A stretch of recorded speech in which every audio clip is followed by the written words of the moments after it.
Hi, my name is Emily Thornhill, and over the semester I have conducted my own research on the controversial topic of vaccines and autism.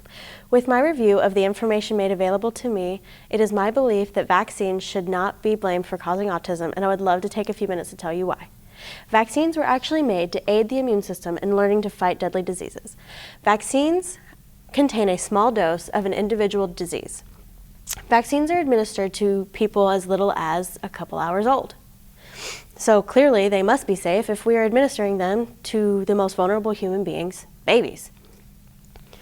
Obviously, there are the very few and rare cases that a severe reaction happens to an ingredient in the vaccine.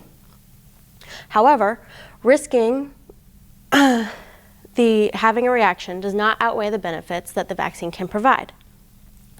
Vaccines have been effective in helping obliterate the world of widespread diseases. They did this through herd immunity. Herd immunity is when the majority of the population is immunized, leaving hardly any room for deadly diseases to make their way through a population. The percentage of vaccine coverage needs to remain high in order for the prevention of reemergence of deadly diseases to continue. Vaccines should not be blamed for causing autism because of the evidence suggested in front of you on this graph. As you can see, there is not a higher rate of autism in vaccinated children versus unvaccinated children. Those who oppose vaccines, also known as anti-vaxxers, suggest that vaccines are not safe due to the very few and rare cases of a severe reaction. Most of these severe reactions are due to an allergy. But how are people supposed to know of their allergy if they're not exposed to it at least once? Another reason that anti-vaxxers believe that vaccines are not effective is they believe that these deadly diseases have been eradicated due to Earth's better hygiene and cleanliness. This has actually been proven false because measles in recent years has reemerged. Another reason they pose that vaccines are not effective is people still get sick even after they've been vaccinated. Medical professionals cannot be certain of how every individual immune system will react and how they will fight off a disease. So yes, people still get sick even after having vaccinations. However, because the immune system has already been exposed to that disease, it can now fight off the disease faster and more effectively. Back in 1998, a medical professional named Andrew Wakefield released his own research and article stating that there was a claim between vaccines and autism. Other medical professionals took that information and conducted their own experiments, and their conclusions came to the fact that Wakefield's evidence was false. He was then forced to take down his article and was stripped of his medical license. Anti-vaxxers claim that the measles, mumps, and rubella vaccine, also known as the MMR, is blamed for causing autism because of mercury content found in it. That mercury content is found in an ingredient called thimerosal. Thimerosal was originally added to vaccines as a stabilizer to prevent the growth of germs. If a vaccine is administered with germs present, serious illness and death could possibly occur. If, for some reason, vaccines did cause autism, why would the medical community even support it?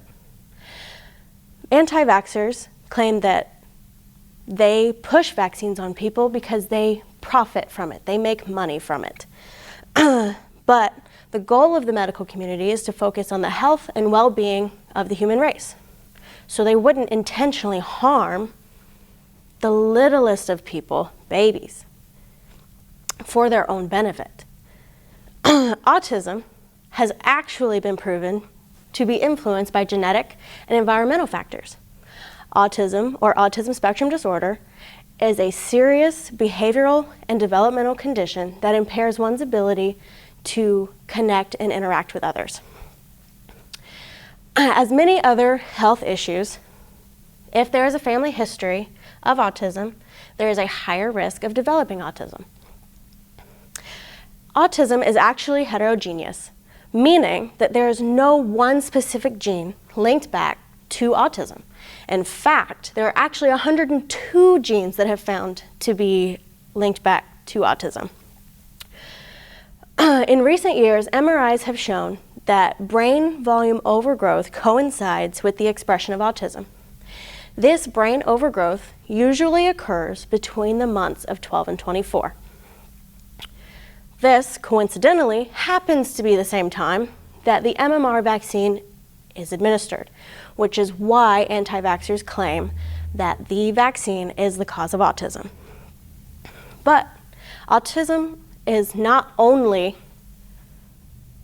genetic, it is also formed through environmental factors. One of these environmental factors is prenatal care. When a woman is pregnant, her immune system is compromised.